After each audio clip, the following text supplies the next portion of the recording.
Hi everyone, this video is going to be about trauma and abuse and how you can work your way through it to ultimately overcome it. I've discussed my personal traumatic past for anyone who is interested, so I'll have an annotation and a link in the description. Additionally, I'll have other various resources of videos I have done in the descriptions that you can combine with these techniques to better aid in your recovery. Trauma and abuse takes many forms and affects everyone differently. Two people with similar backgrounds could be the complete opposite in regards to how they cope and deal with day-to-day stress. One could be filled with horrifying flashbacks of abuse, while it may not even bother the other one. Everyone's interpretation of abuse or trauma is different. Just because you may not have had a childhood of abuse or were in the military doesn't mean you are not struggling. This is why I don't like to say one person's trauma is more severe than another's. While there are different levels of trauma and how complex it can be, everyone is different, and what may be traumatic to someone may not be to another. Everyone's story is important and unique in itself because it is real to them and they suffer with it. Physical abuse, emotional abuse, abandonment, sexual abuse, whatever else, it's all very real and serious. No matter what abuse you have endured, no matter how complex it is, there is always a way of coping with it and developing ways to handle the situation so it doesn't bother you as severely. When someone has been through abuse and are traumatized, they often have flashbacks of the disturbing memories, things feeling like they are reliving themselves, and it's always on their mind. Trauma influences a person on such a deep level that it causes them to subconsciously relive the trauma.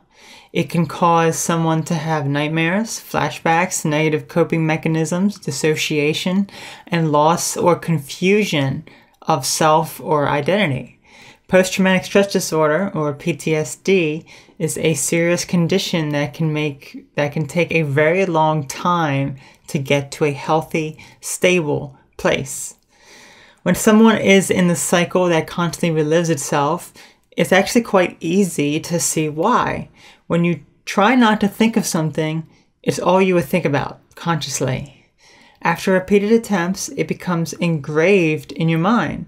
But subconsciously, things are a bit different. When someone was abused, there are various coping mechanisms that they employ. Many times it's subconscious. And when you get to the core of it, the coping mechanism is so they gain control over the abuse that had been done to them. Let's use a common example. A boy is being abused by their father at home. It's mostly physical abuse. This boy goes to school and they bully several kids they think they can take advantage of. They do it because it makes them feel good with themselves and superior to the kids they bully. But deep down, the core of them is vulnerable and traumatized. They make up for that perceived inferiority by creating a false self with an inflated ego. They are bullying kids at school, essentially repeating the abuse being done to them at home. Why are they repeating it? On a subconscious level, they want to pass it along so others know what it is like for them. But ultimately, they want to gain control over the abuse being done to them at home. They cannot confront their father at home, the one abusing them, but they can imitate the abuser and bully other kids to make it seem like they are getting revenge on their father. It's not uncommon if this boy, when bullying the other kids, were to envision him doing it to his father. The boy wants control over the abuse, so a subconscious attempt is made to stop it. But this method is ultimately a cycle that does not stop the abuse, but spread it. I talked more about bullying and the cycle of abuse in my bullying and cyberbullying videos, so I'll have an annotation and a link in the description. Other ways of projecting it are to focus the abuse inward. Instead of bullying others, you bully and abuse yourself. You neglect yourself. Perhaps saying you are unworthy, cutting yourself, I don't deserve to be happy. This can often go hand in hand with bullying others as well, but there are ways of getting out of this negative space and being in a more positive one, which I will discuss now. What can you do to cope with trauma and overcome it? Ultimately, it's up to you. Quite literally. You have to be willing. If you believe you can get through it and work through it, then you will succeed. If you doubt it, then you will not. For instance, if you go to a therapist and have doubts they will help you, you form a negative perspective of that therapist and their ways of teaching. When you do this, you don't adopt their suggestions and views or resonate with their teachings, and thus therapy would not help you. If instead you go, listen to what they have to say and think, hey, maybe this will work, then it will. Your perspective and willingness to want to work through it comes before anything else.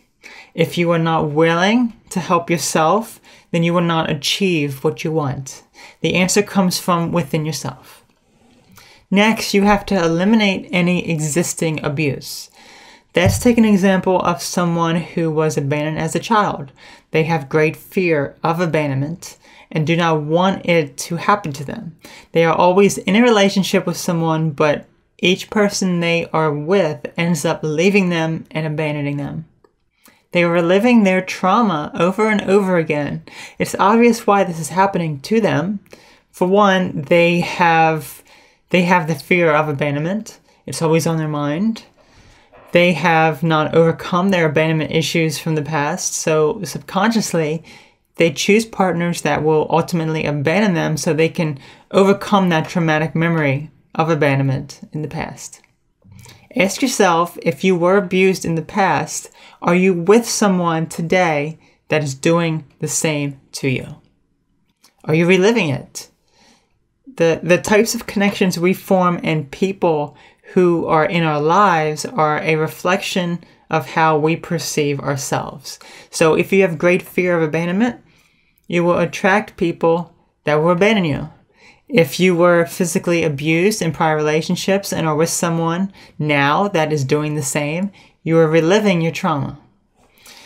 What needs to be done then is to eliminate anything that would remind you or make you relive the abuse. This includes people. You have the ability at any point to eliminate people from your life that abuse and or abandon you. In other words, don't associate with people that are making your past come back. Rather, associate with those that will be part of your future that is free from abuse and abandonment. The next step is to face the memories and learn to let go of them.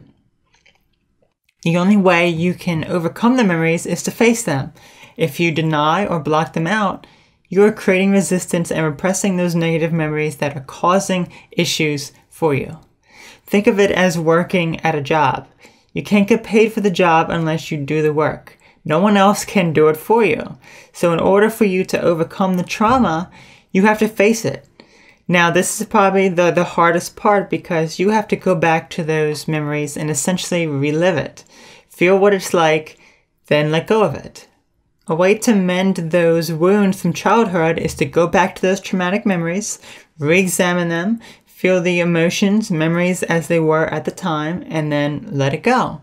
Perhaps be a good parent and comfort that child that you once were, showing them love and acceptance and letting go of the negative situation and memory.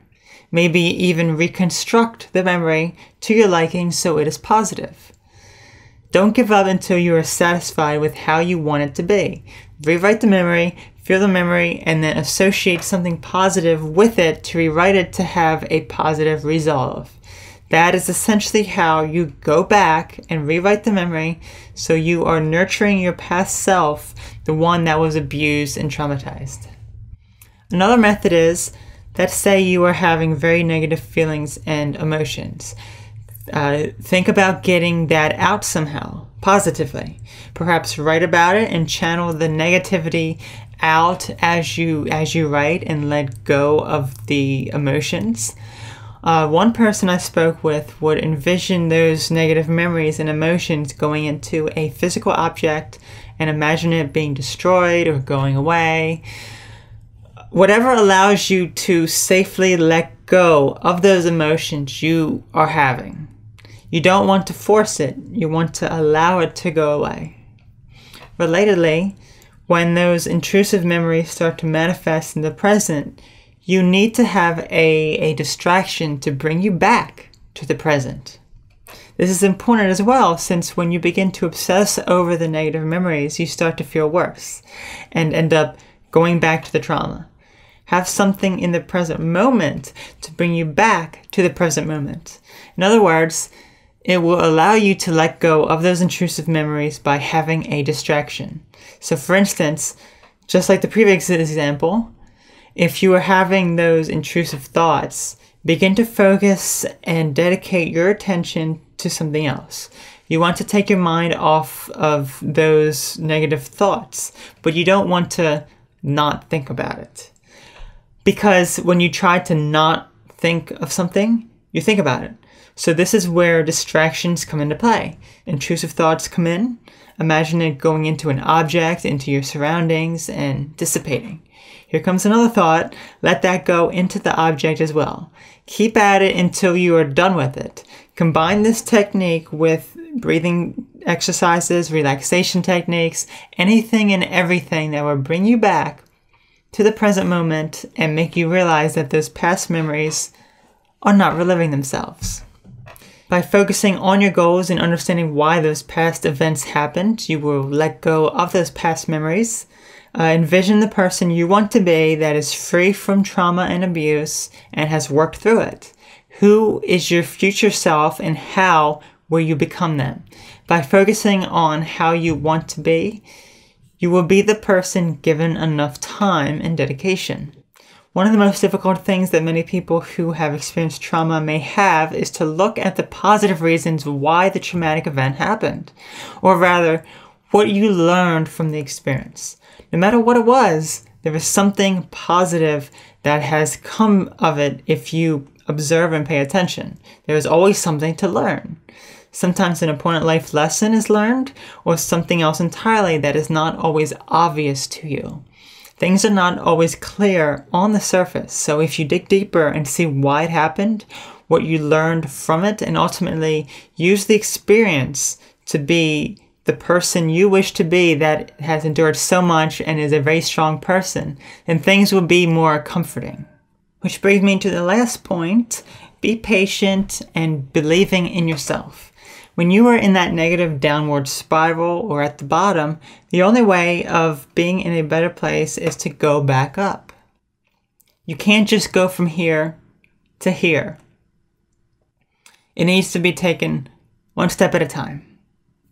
Otherwise, if you try to jump straight to here, you'll be in for disappointment since it's probably not going to yield the results you were looking for. By realizing that there is no escaping your past, it will still come back to haunt you at times, but you have then learned techniques to help and it won't bother you as badly as it did when it was all you would think about. During the process of recovery, things can seem more difficult since you are not used to talking about those negative situations. But when you work through it and give it enough time, you will get through it. So in conclusion, it is possible to overcome abuse or trauma you've been through. All you have to do is be willing to help yourself and be patient. It takes time, but with enough dedication, you can succeed at this. Just believe you can make it through because you know you can. I hope this video was informative and helpful. Thanks for watching.